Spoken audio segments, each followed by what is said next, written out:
அலங்கோலம் சிறுகதை. ஆசிரியர் சௌமியா. நாம் அலட்சியப்படுத்தும் ஒரு நொடி எத்தனை பெரிய பாதிப்பை ஏற்படுத்தக்கூடியது. காலையிலிருந்து கொடூர தலைவலி.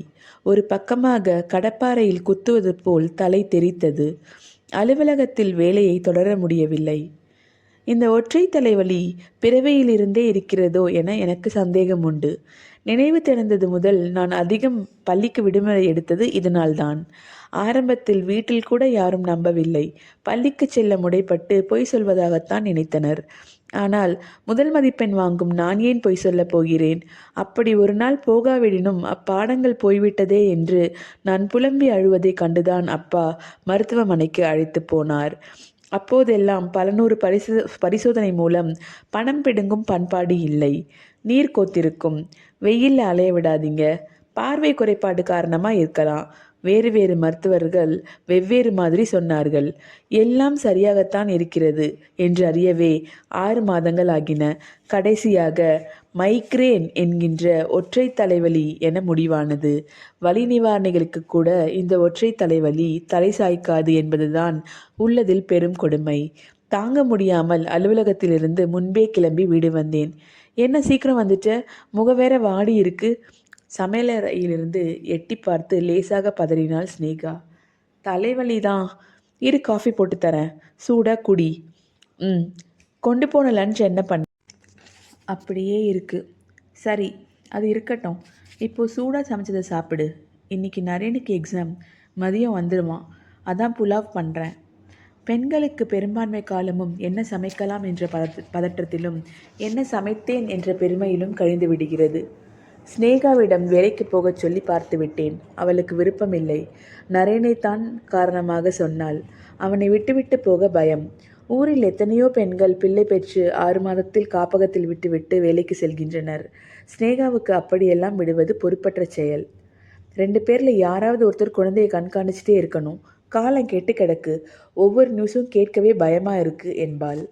நரேன் பிறந்ததிலிருந்து சில வருடங்களுக்கு அவனது வயதிற்கு ஏற்ப காரணங்கள் சொல்லி சொல்லி இப்போது சில ஆண்டுகளாக அவள் வேலைக்கு போவது பற்றிய பேச்சே எடுப்பதில்லை. நரேனுக்கு இப்போது 12 வயது. அவர்கள் தாய் மகன் என்பதை தாண்டி நல்ல நண்பர்கள். என்ன வேண்டுமென்றாலும் அம்மா பின்னே தான் சுற்றுவான். என்னிடம் ஒதுங்கியே இருப்பான். அவள் மூலமாகவே அவன் பற்றிய செய்திகள் எனக்கு வரும். வீட்டு பொறுப்பும் அவள்தான். நான் சம்பளத்தை தருவதோடு சரி. என்ன வாங்க வேண்டும், எத்தனை செலவு செய்ய வேண்டும், நரேனுக்கு பள்ளி கட்டணம் என்ன, அதன் கெடு எல்லாம் அவள் பொறுப்புதான். கஞ்சமும் இல்லாமல் ஊதாரித்தனமும் இல்லாமல் அவள் பிடித்து நிற்பதால் தான் நாங்கள் நிம்மதியாக இருக்கிறோம். இதோ இப்போது வீடு வந்ததும் தலைவலிக்கு ஓடிப்போய் காப்பி போட ஒரு ஜீவன் இருக்கிறது. எனக்கு பெருமையாக இருந்தது. ஆண் புத்தியால் அப்படித்தான் யோசிக்க முடியுமோ? காஃபி கொண்டு வந்து தந்துவிட்டு சோஃபாவில் பின்னால் நின்று மென்மையாக தலையை அழுத்தி விட்டாள். ஒரு மடக்கு காஃபி அருந்துவிட்டு அவளுக்கு இசைவாய் தலையை கொடுத்து சாய்ந்து கொண்டேன். அவளது உள்ளங்கைகளின் இளஞ்சூடும் உள்ளிறங்கிய காஃபியின் மனமும் வெம்மையும் சேர்ந்து மிக இதமாக இருந்தது.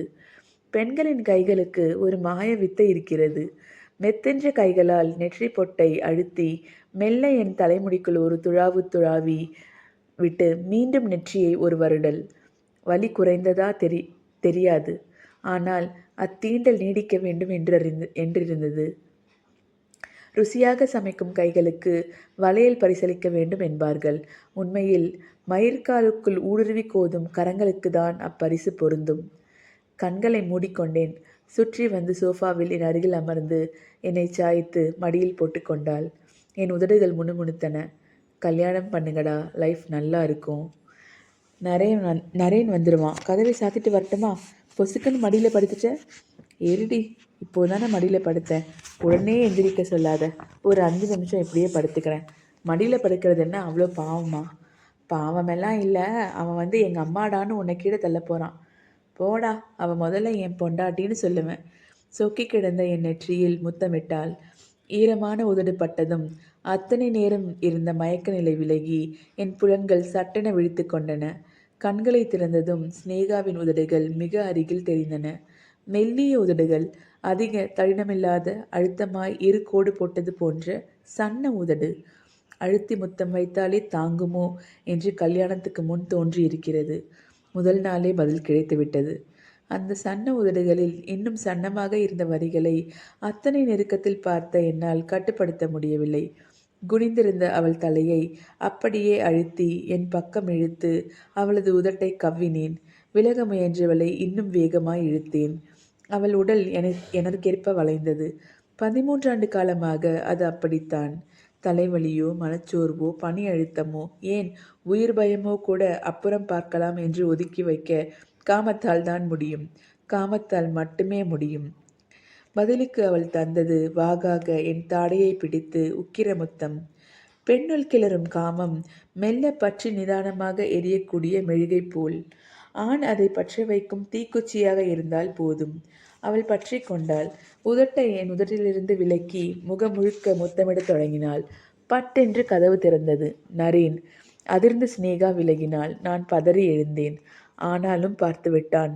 எனக்கு கூசி போனது. அரை நிமிடம் அவன் எங்கள் இருவரையும் மாறி மாறி பார்த்துவிட்டு கையில் வைத்திருந்த புத்தக பையை சுவரில் சாய்த்துவிட்டு சட்டென வெளியேறினான்.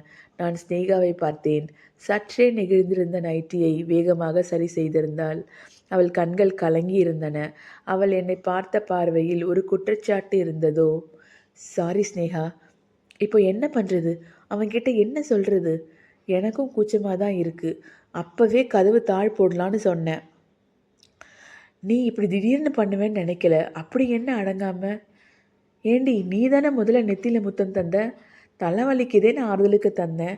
உடனே லிப்லாக் பண்ணுவியா? சராசரி பொம்பளை மாதிரி பேசுகிற ஸ்னேகா. நீ கேட்டதுக்கு தானே பதில் சொன்னேன். யார் ஆரம்பித்தா என்ன? 2 பேருக்கும் பிடிச்சு தானே தொடர்ந்தோம். சராசரி பொம்பளையா? உனக்கு என்ன ஆம்பளை? வேலைக்கு போகிறேன்னு போயிடுவ. அவன்கிட்ட ஒரு நாளைக்கு 10 நிமிஷம் கூட செலவு பண்ண மாட்டேன். கூட இருக்கிறது நான் தான். இனி அவன்கிட்ட சகஜமாக பேச முடியுமானே தெரியல. அவன் என்னை பற்றி என்ன நினப்பான்? அதுவும் அவன் பார்க்குறப்ப நான் தான். குரல் கம்மியது. அவள் சங்கடம் புரிந்தது. இப்போது தர்க்கம் பேசி பயனில்லை. சங்கடம் பொறுக்க வேண்டும். அவன் நம்மளை அசிங்கமாக தான் நினைப்பான். குழந்தையா இருந்தால் பரவாயில்ல, வளர்ந்துருந்தாலும் பரவாயில்ல. புரியும். இது ஒரு மாதிரி 2 கெட்டா வயசு. அவனை பார்க்கவே சங்கடமாக இருக்குடா. எனக்கே சங்கடமாக தான் இருக்குது. ஸ்னேகா ப்ளீஸ், நீ அழாத. நான் அவனை கூப்பிடுறேன். நீ நார்மலாக இரு. அவனுக்கு சாப்பாடு போடு. கதவை திறந்து வெளியே வந்தேன். மாடி படிக்கட்டில் அமர்ந்திருந்தான். நரேன். நிமிர்ந்து பார்த்து தலை குனிந்து கொண்டான். அம்மா சாப்பிட கூப்பிட்டா போய் சாப்பிடு. அவன் என்னை நிமிர்ந்து பார்க்கவில்லை. ஆனால் எப்போதுமே அவன் என்னிடம் அதிகம் ஒட்டுவதில்லை என்பதால் அதை வித்தியாசமாக உணரவும் முடியவில்லை. ஆணுக்கு 10 வயதே இளமையின் தொடக்கம்தான். எது சரி எது தவறென்று புரியாத வயது. இத்தனைக்கும் நானும் அவளும் நரேனின் பழக்க வழக்கத்தில் ஒழுக்கத்தில் எப்போதும் கவனமாக இருப்பவர்கள்தாம். அவனது 5ஆம் வயதிலேயே தனியறை ஒதுக்கிவிட்டோம். அவனுக்கல்ல, எனக்கு. அவன் உறங்கிய பின் ஸ்னேகா என் அறைக்கு வருவதும் கலவை முடிந்த பின் அவள் திரும்ப அவனுடன் அந்த அறை சென்று படுத்துக்கொள்வதும் வழக்கம். குழந்தையை தனியே ஓர் அறையில் அடைக்க ஸ்னேகாவுக்கு சம்மதமில்லை. அவளுக்கு அவனது நலன், வசதி, ஒழுக்கம் இவைதான் முதலிடம். மொபைலில் அவனது ப்ரௌசிங் ஹிஸ்ட்ரி எங்களால் எப்போதும் கண்காணிக்கப்படும். இதுவரை தவறாக ஏதுமில்லை. சில நடிகைகளை தேடி பாடல்கள் கேட்டிருக்கிறான்.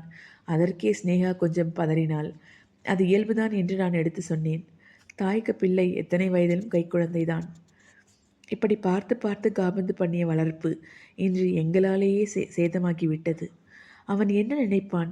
இதெல்லாம் தப்பில்லை என்றா? மிக மோசமானது என்றா? அவனிடம் என்ன சொல்லி புரிய வைப்பது? அவனிடம் இப்போது இவ்விரண்டில் எதை சொன்னாலும் சரியில்லையே. பேசாமல் அலுவலகத்திலேயே இருந்திருக்கலாம். என் தலைவலி இப்போது உச்சம் தொட்டிருந்தது. கம்மென படுத்து தூங்கியிருக்கலாம். அவளாவது முத்தமிடாமல் இருந்திருக்கலாம். அல்லது கதவையாவது தாழிட்டிருக்கலாம். 40இல் நாய்குணம் என்பது கலவை ஆர்வத்துக்கு தான் சொல்லி வைத்தார்கள் போல. தயக்கமாக உள்ளே நுழைந்தேன். ஸ்னேகா அவனுக்கு பரிமாறி கொண்டிருந்தாள். வழக்கமாக அம்மாவும் மகனும் வாயடைத்து கொண்டேதான் எந்த செயலையும் செய்வர். உண்ணும் போதும் தொலைக்காட்சி பார்க்கும் போதும் படிக்கும் போதும் ஓயாமல் பேசிக்கொண்டேதான் இருப்பர். நான் தான் கடிந்து கொள்வேன். கொஞ்சம் நேரம் வாயை மூடுறீங்களா? லொடலொடன்னு தலை வலிக்குது. அடுத்த 5 நிமிடம் அமைதி நிலவும். பின்னர் மீண்டும் ஆரம்பிக்கும். வகுப்பில் ஆசிரியர் மிரட்டியவுடன் அமைதியாகும் வகுப்பு மெதுவாக திரும்ப தன் சலசலப்புக்கு மாறுவது போல். ஆனால் இன்று இருவரும் பேசிக்கொள்ளாமல் ஒரு சங்கட மௌனம் நிலவியது. நான் ஸ்னேகாவை பார்த்தேன். அவள் என்னை ஓரக்கண்ணால் பார்த்து திரும்பிவிட்டாள். நானும் சாப்பிட சென்று அமர்ந்தேன். தொடர்பே இல்லாமல் மகனிடம் வழிந்தேன். எனக்கு ரொம்ப தலைவலி, அதான் சீக்கிரம் வந்துட்டேன். நரேன் நிமிர்ந்து பார்த்துவிட்டு மீண்டும் குனிந்து உண்ணத் தொடங்கினான். நீயும் சாப்பிடு, ஸ்னேகாவிடம் சொன்னேன். நரேன் அம்மாவை பார்த்தான். சாப்பிடுமா, புலாவ் நல்லா இருக்கு. அவள் மெதுவாக புன்னகை செய்தாள். தர்ம சங்கட புன்னகை. பின்னர் மூவரும் மௌன விரதம் போல அமர்ந்து உண்டு முடித்தோம். நான் அவனிடம் ஏதாவது பேசலாம் என்று 2 முறை முயற்சித்து முகம் பார்த்தேன். அவன் என்னை ஏறிட்டும் பார்க்கவில்லை. எப்படி இதை கையாள்வது என்று எனக்கு தெரியவில்லை. ஸ்னேகாவின் முகம் வெளிரி போயிருந்தது. அவளது உதடுகளை கவனித்தேன். அதே அழகுதான். ஆனால் இப்போது காமம் எழவில்லை. காமம் வந்தால் உயிர் பயத்தை கூட அப்புறம் என்று ஒதுக்கிவிடுவோம் என்று சற்று முன் நினைத்த என்னால் இப்போது என் மகனை பற்றிய அச்சத்தை அப்படி ஒதுக்க முடியவில்லை என்பதை யோசித்தேன். அன்றைய நாளின் ஒவ்வொரு நொடியும் பெரும் சுமையுடன் நடப்பது போன்ற பாரம். இதை இறக்கி வைத்தாக வேண்டும். ஸ்னேகாவிடம் இது பற்றி சில நாட்களுக்கு பேசவே முடியாது. யார் தப்பு என்ற வாக்குவாதத்தில் முடியத்தான் வாய்ப்பு. பொண்டாட்டிக்கு முத்தம் கொடுத்ததற்கு குற்றவாளி போல் காரணங்கள் சொல்லி கொண்டிருப்பது எரிச்சல் தரும். நானும் கட்டுப்பாடு இழந்த சொற்களை பிரயோகிக்கும் ஆபத்து உண்டு. சுமி நினைவு வந்தது. கல்லூரி சிநேகம். அவருடன் பேசி 6 மாதங்கள் இருக்கும். ஆனாலும் எப்போதும் பேசினாலும் விட்ட இடத்திலிருந்து தொடரும் இம்முறையாடல். ஏன் இவ்வளோ நாளாக பேசலை, நீயா பேச மாட்டியா, நானே பேசணுமா போன்ற அபத்தங்கள் அற்ற பெண். எப்போது பேசினாலும் பேசுவாள். எப்போது நிறுத்த வேண்டுமோ சரியாக செய்வாள். அவளிடம் என்னால் எதையும் விகற்பமில்லாமல் பேச முடியும். எதையும். ஸ்னேகாவுக்கு சுமியை தெரியும். ஆனால் அவ்வளவாக ரசிக்க மாட்டாள். என்ன ஃப்ரெண்டு, தொடாமல் பேச தெரியாது அவளுக்கு, தோளில் தொட்டு தொட்டு தான் பேசுவாளா என்று பொசசிவ் ஆவாள். எனக்கு அந்த பொசசிவ் ஸ்னேகாவையும் மிக பிடிக்கும் என்பதால் கொஞ்சம் சீண்டி விளையாடுவேன். தவிர சுமியிடம் பேச முடிந்த எல்லாவற்றையும் என்னால் ஸ்னேகாவிடம் பேச முடிந்ததில்லை. ஸ்னேகாவுக்கு சுமியை பிடிப்பதில்லை என்பதையும் என்னால் சுமியிடம் சொல்ல முடியும். உன் பொண்டாட்டிக்கு நீ பெரிய அழகான நினப்பு, அப்படியே உன்னை தூக்கிட்டு போகிறாங்க பாரு. சிரிப்பேன். எந்த கட்டாயமும் கட்டுப்பாடும் முன்முடிவுகளும் தீர்ப்புகளும் இல்லாத சிநேகிதி. அவள் எனக்கு மட்டுமே அப்படி ஒரு சிநேகிதியாக இருக்க வேண்டும் என்ற அற்ப ஆசை எனக்குண்டு. ஆனால் அவள் அப்படி அல்ல. அவளது எல்லா நட்புகளுக்கும் அப்படியான சிநேகிதிதான். ஆண் பெண் பேதமில்லாத நட்பு. காமம் உணர்வில் கலக்காமல் அவளிடம் காமம் பேச முடியும். காதல் கலக்காத நட்பில் தொடர முடியும். வேறு மார்க்கங்கள் யோசித்தாலும் ஆண் நண்பர்களுக்கு வழியில்லை. அவள் காதலித்து திருமணம் செய்து அவனையே இன்னும் காதலிக்கிறாளே. அலுவலக தேநீர் இடைவேளையில் தொடர்பு கொண்டேன். கொஞ்சம் பேசணும் சுமி, ஈவினிங் பார்க்கலாமா? சரி, வீட்டில் லேட்டாகும்னு சொல்லிடுறேன். ரொம்ப லேட்டாகும்னே சொல்லு, பெரிய கதை. என்னடா, ஏதாவது பெரிய பிரச்சனையா? இல்லை, சாயந்தரம் சொல்கிறேன். நான் உன் வீட்டுக்கே வந்துடுறேன். புலம்பி முடித்ததும் என்னை வீட்டில் ட்ராப் பண்ணிவிடு.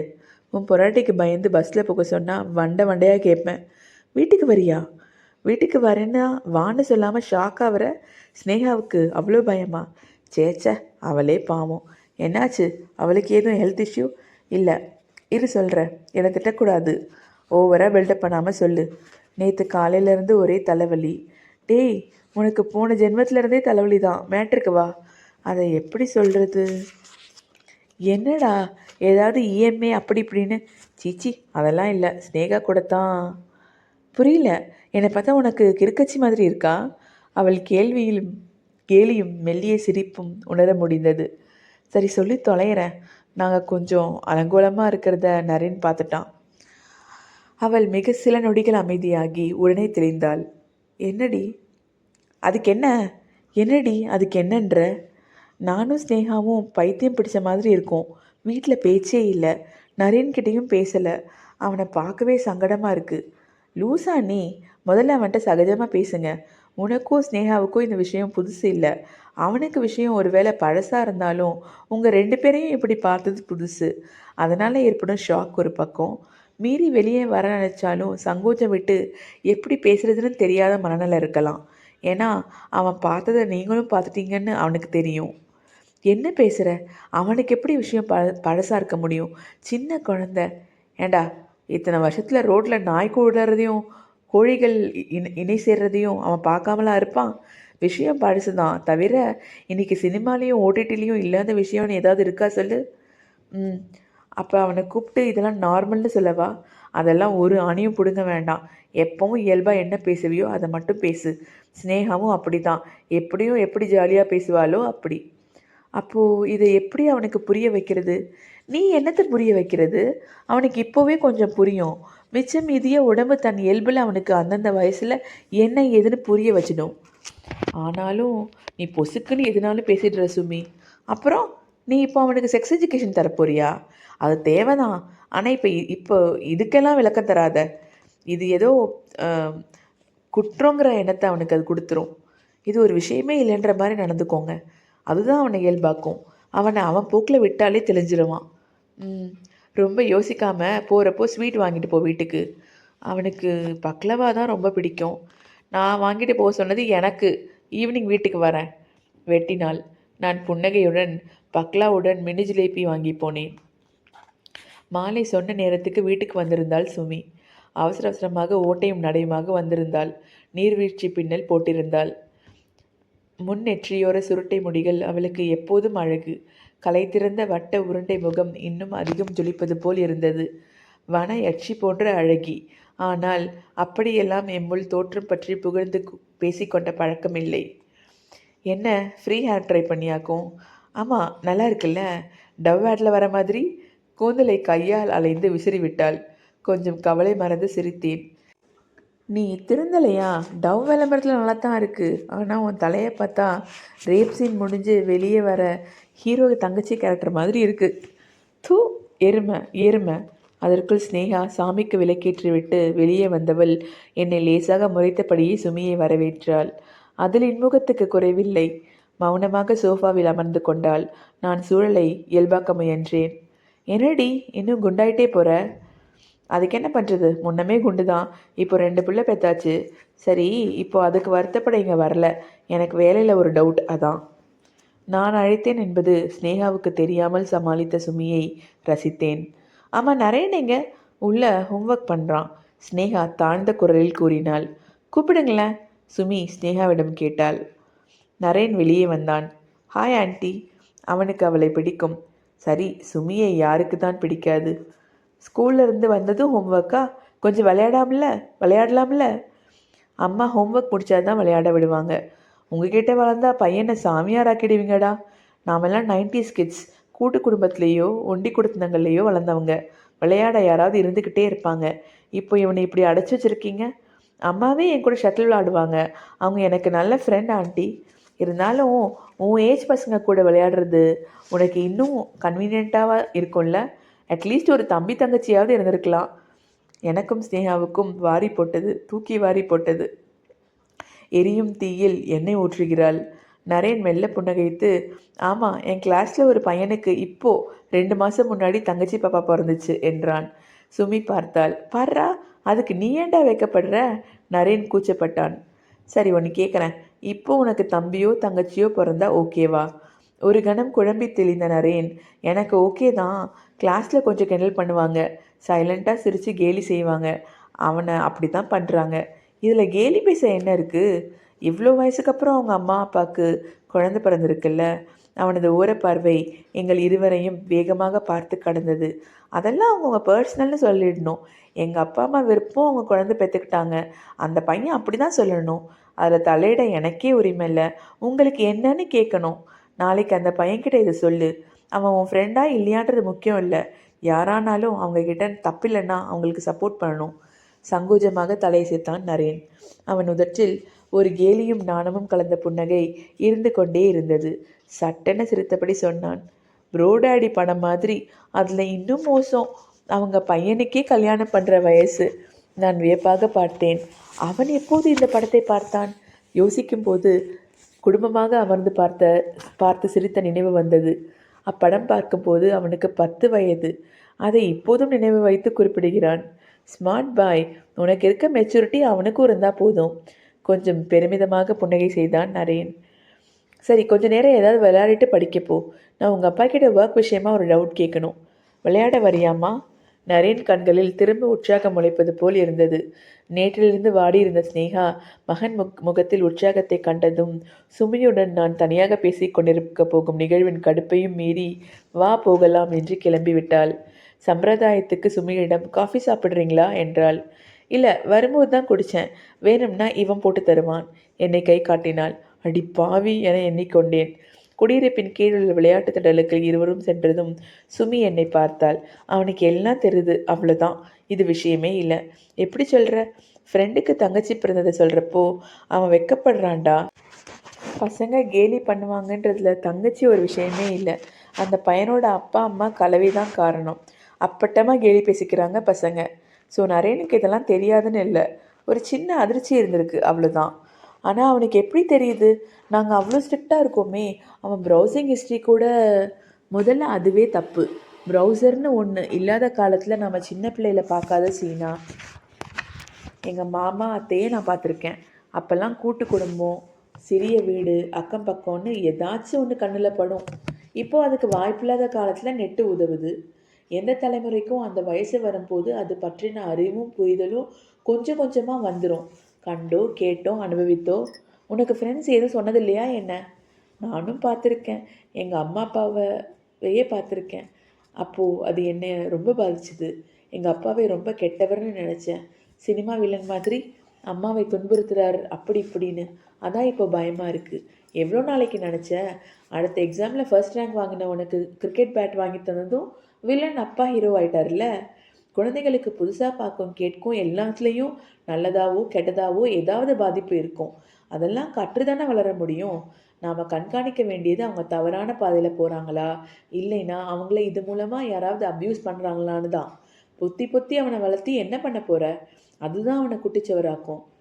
ஏய், எங்கள் அப்பா மேட்ரு உனக்கு எப்படி தெரியும்? நீ எதையாச்சும் என்கிட்ட சொல்லாமல் மிச்சம் வச்சிருக்கியா? அதுவும் சரிதான்.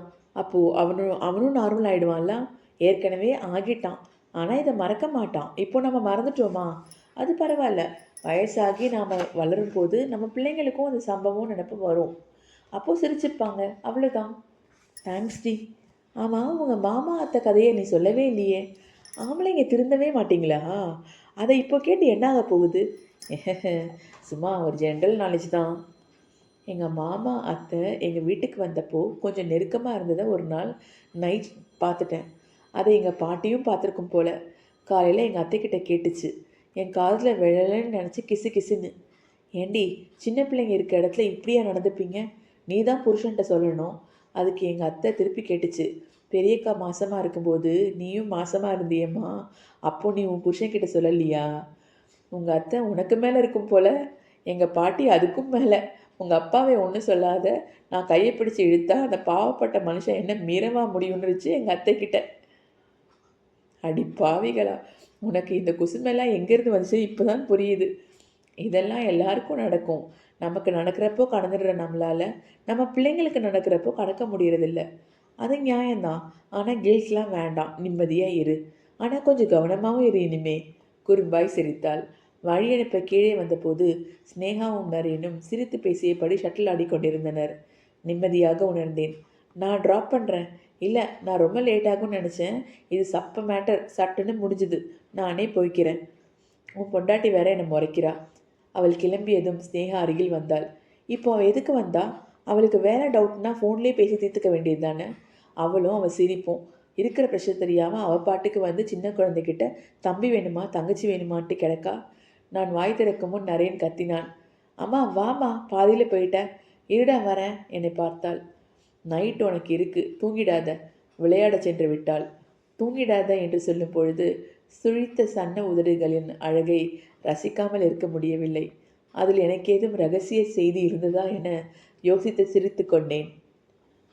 கதை முடிவடைந்தது. நன்றி.